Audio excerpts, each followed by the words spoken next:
always knew I would be a writer. There was never the slightest suggestion I wouldn't be, because I was writing from the time I was 6 years old. I was writing plays for the neighborhood kids.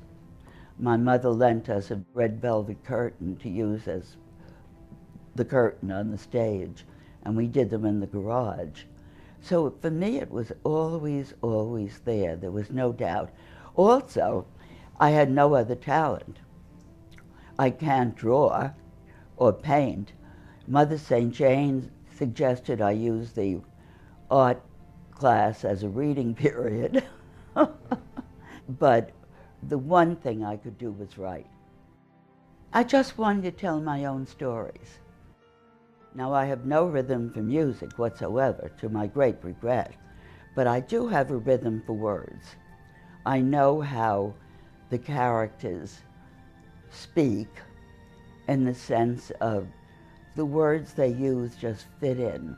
You get the guy who's not educated is not going to speak like someone who's well educated.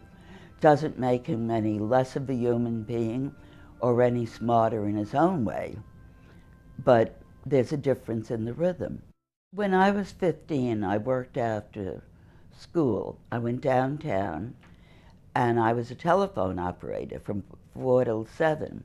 Hotel Shelton, good afternoon. But if I got downtown early, I would go to Fifth Avenue and walk down and pick out the clothes I would have when I was a successful writer. And of course, I couldn't go to college at the time. My father had died, and I thought I'd better go to secretarial school and bring some money in. We had $78 a month income, and I always regretted I didn't go then. Although I went years later and graduated, going to night school. I had 11 short stories in the mail at the same time, and I would get the printed rejection slip that seemed automatic. And I thought, someday I will show you cold-eyed editors on Madison Avenue. I will show you. And I always refer to Redbook. One time they put at the bottom of the rejection slip, Mrs. Clark, your stories are light, slight, and trite. I'll get you. I will get you. And another time I sent Redbook a novella, and the comment was, we found the heroine as boring as her husband had. In that case, I wasn't heard. It was like charging a Red Bull. I will get you. And then I started to sell to the magazines. If I didn't sell here, I sold in England for less money. I had made about $7,000 the year before, which was good by the prices of those days. And I had made $50 by the September of 1964. Warren said he was supporting an indigent writer, which was entirely true.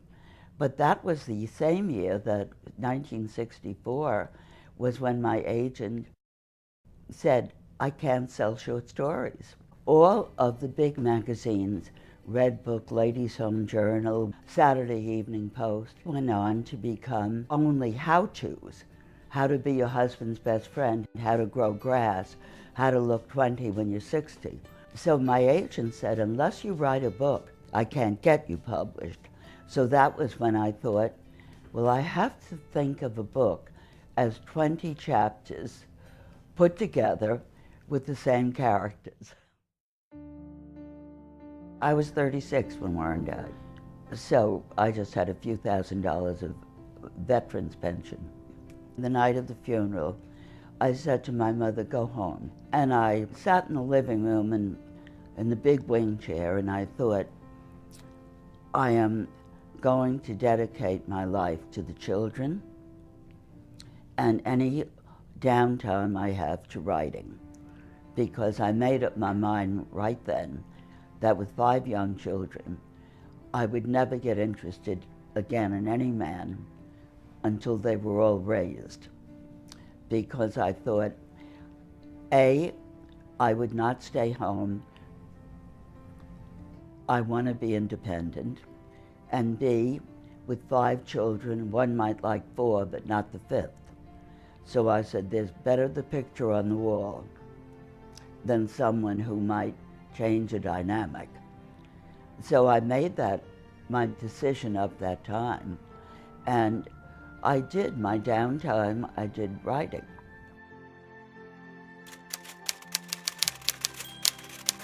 I really want to write every day. I used to get up at 5 o'clock, and that was the most creative time in the world. The phone doesn't ring, the bell doesn't ring, even the dog wasn't awake. Now I'm not that good, I can't get up that early. I get to work after breakfast. You look for ideas. For example, I read the newspaper and take the nucleus of an idea, of a story, and say, now that would work.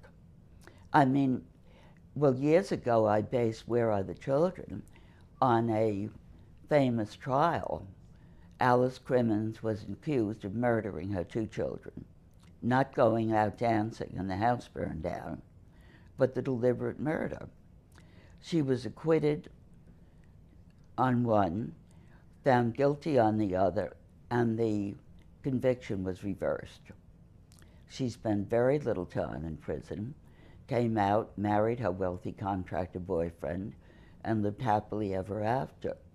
But my take from it, suppose an innocent young mother is found guilty of the death of her 2 children, and then 6 years later, to the day, on her 31st birthday, the children of her second marriage disappear. Oh, God.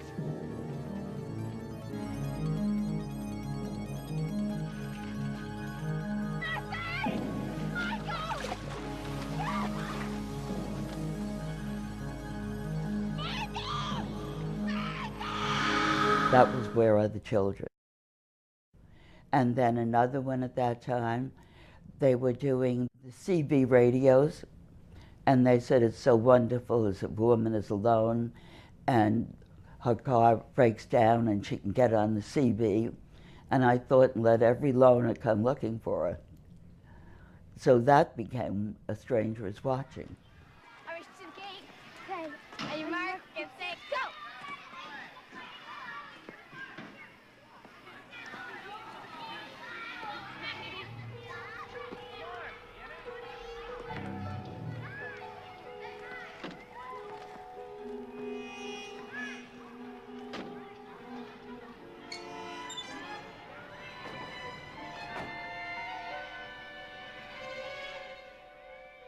There's always something.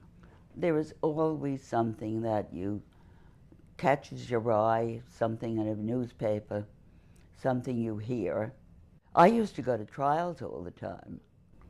Now I can't because I'm recognized, and I don't want to be anyone but just a faceless person sitting in. And I got plots from those trials, just the essence of the trials. One I based on Madoff, on what he did, where somebody disappears with a load of money. Was his son involved in it? I always have to know where the book is going. It's as though you're going from New York to California, and you don't know whether you'll go by the north route or the south route, but you know you're going to end up in California. And you have to know who did it.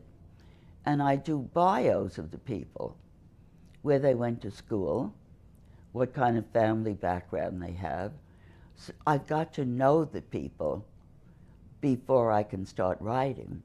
And the first 50 pages are always rewritten and rewritten and rewritten until I get to know the people. In fact, when John and I were married 20 years ago, widower, I was writing a book, and he said to one of my daughters, I'm worried about your mother. This book is useless. Might as well throw it out the window. The characters are dull. The situation is terrible. And Patty said, oh, for God's sake, we've heard that for 30 books. I see people whom I've known, and I visualize that face and hear the way they talk.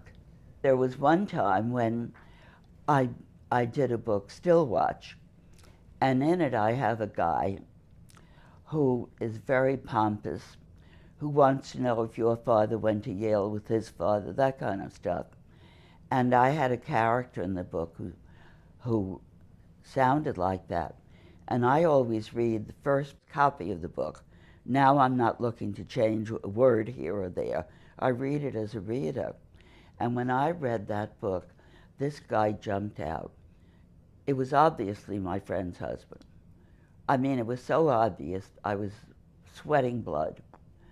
And about 2 weeks later, my friend phoned and she said, "Oh, Mary, we have read Still Watch." I thought, oh, dear God, what's she going to say? She said, "That character," named the one who was after her husband. "John and I know so many people just like that." I said, "Thank you, God, I will never, ever come that close." Do you recognize the handwriting? Yes. My father wrote this. Do you have any idea why she was carrying your name and address in your father's handwriting? No.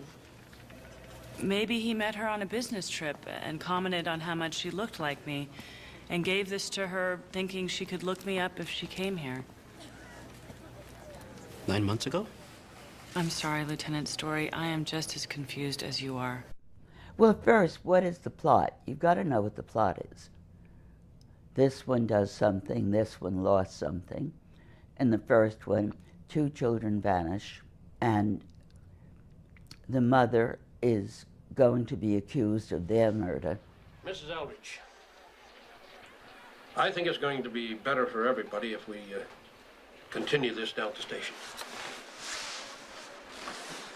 I didn't hurt the children. And you know the guy who has the children and what he's planning to do to them. So it's an hour by hour, minute by minute. And it only takes place in 8 hours, that book. Where are the children? I think it's always in the back of your mind what you're doing, or maybe part of the front of your mind. I remember one night when I was doing Loves Music, Loves to Dance, and I didn't want someone to say he went that-a-way. And I thought, how can I get them to know where he has taken her? And in the middle of the night, I woke up and said, "LoJack." That was the car tracer, the first one. And I had to change the location in New Jersey of where the guy, what town he was in, because they had the police had the tracer in it. And that was a moment of absolute inspiration. Suppose, what if, and why. Suppose the situation happened. What if, instead of this true case, you can expand it into something else? And the big question is why. There has to be a reason an action was taken. There has to be a motive. Why is also motive, certainly in suspense writing. Why did he do that? What was his psychological bent towards kidnapping those children? It is magical. And of course, as a writer, I want to give people or introduce them to the same magic of wanting that character to get back home safely. I want to give that so that you're with the character. You're worried. You're saying, watch out, don't trust it. And when you can do that, you have a book that people say I enjoy.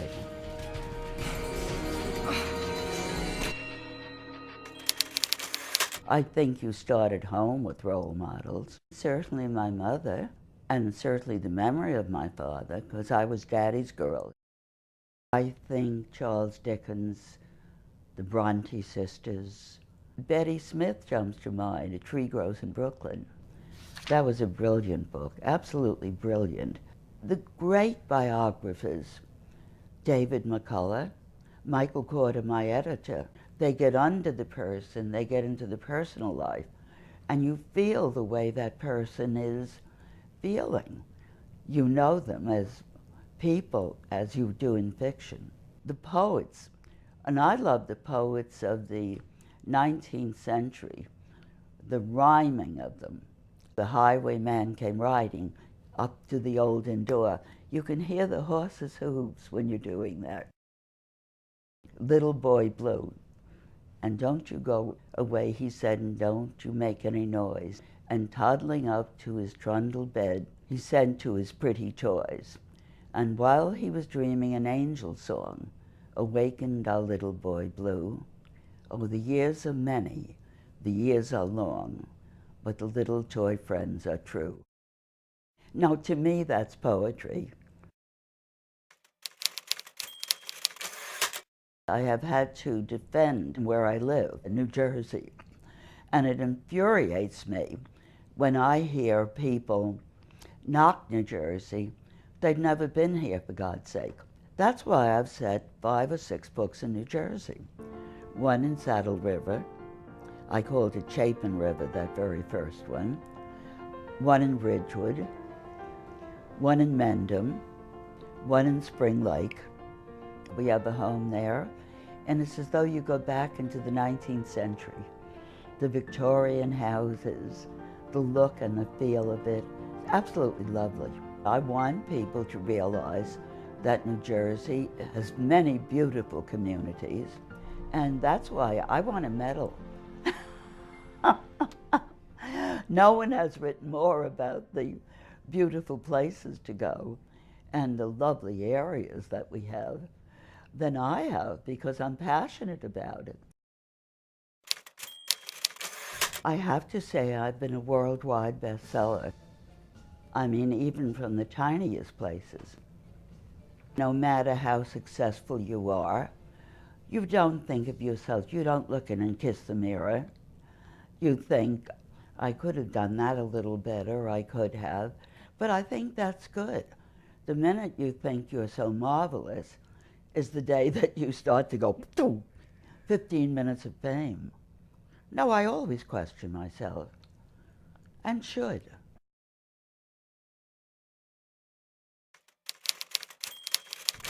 It's a source of energy to be working. Energy creates energy, and I love it when I am just going from brain to page. That's wonderful. Since I've been doing 1 book a year, and sometimes 2, but those were the shorter books I did with Carol, and those were the humorous ones. And now I am doing the Under Suspicion series with Alistair Burke. Our 3rd book in that series is just coming out in November, and All Dressed in White is just coming out in paperback. And that was because the publishers liked the characters in my book, I've Got You Under My Skin. They said, we want these characters to go forward, where it's a young television producer who does a different kind of crime show. She gets unsolved crimes and asks the people who have been under suspicion to get on television and tell their stories. So in a collaboration, Alistair and I get together, talk about what we want to do, discuss the plot. She does the first draft. I go over it completely and change things, put my own language in. She does a second version. I go over that. And by then, we're pretty much where we want to be.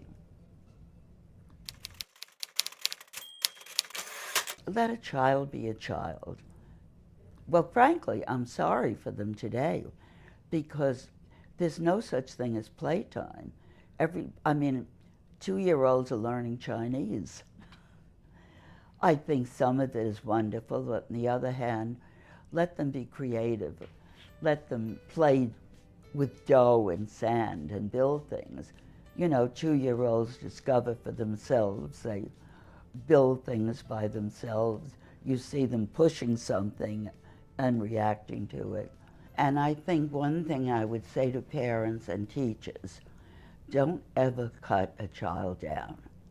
Now, I had one teacher, it was in the 5th grade, and I still remember because I had done something about George Washington. I ended up writing a book about him, incidentally, and it was a bestseller. But she held up my drawing and she said, "Who did this horror?" And a kid does not forget. My math teacher in high school, science and math, she was always after me because I was much more interested in writing a short story than dissecting a frog. In fact, many years later, when I went back with 15 #1 bestsellers under my belt, and she was sitting in a wheelchair, those clear gray eyes, she knew the girl and she knew the woman. And her greeting to me was, "You are a dreadful math student, Miss Higgins." And I curtsied to her as we did in the old days, and I said, "God bless your memory, Reverend Mother." But the point is, she was fair. She sent me to summer school for 3 points. I was a scholarship student, and I had to have 85, and I had 82. And I got 98 in the summer. And when I put it on her desk, I tried not to slap it down. She didn't say, "Congratulations." She said, "Shows what you can do when you study, Miss Higgins." Absolutely right. But there's a difference between that and ridicule. And if a parent or a teacher ridicules a child, you can stifle ambition. The well-loved child has the greatest beginnings of all. I would certainly say the trite words, but meaningful, follow the dream. I would say to writers, want to be or feeling as though they must, do a lot of reading. Educate your own mind, and you will pick up the words that are used, you will pick up the rhythm of language. So that's very important to read. And the other thing is to do it, because the worst thing in the world is to say, when I get a little more time, when I quit my job, when the children grow up, when the dog dies, I'll have time to write. There will be a new set of excuses that will set in, equally valid, equally valid. You can't tell me that you can't find the time, no matter how busy you are, because I've been there and done that. I've had people say, "I wrote a book and it got rejected twice, so I guess I'm not a writer." I said, "No, you're not a writer, not if you think like that. Write the next book and the next book and the next book." I'm sensitive, but I was never sensitive about rejection. Never. I considered a rejection a challenge, or I thought, what am I doing wrong? What can I do to make this story better? So I think you are blessed if you have that attitude. As I joked about, some of the letters of rejection I got would curl your hair. But it always was, "I'll show you, baby, I'll show you.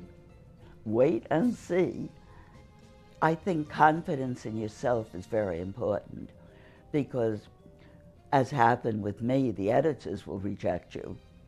And you have to have that feeling, I can do it, I will do it, by God, I'll do it.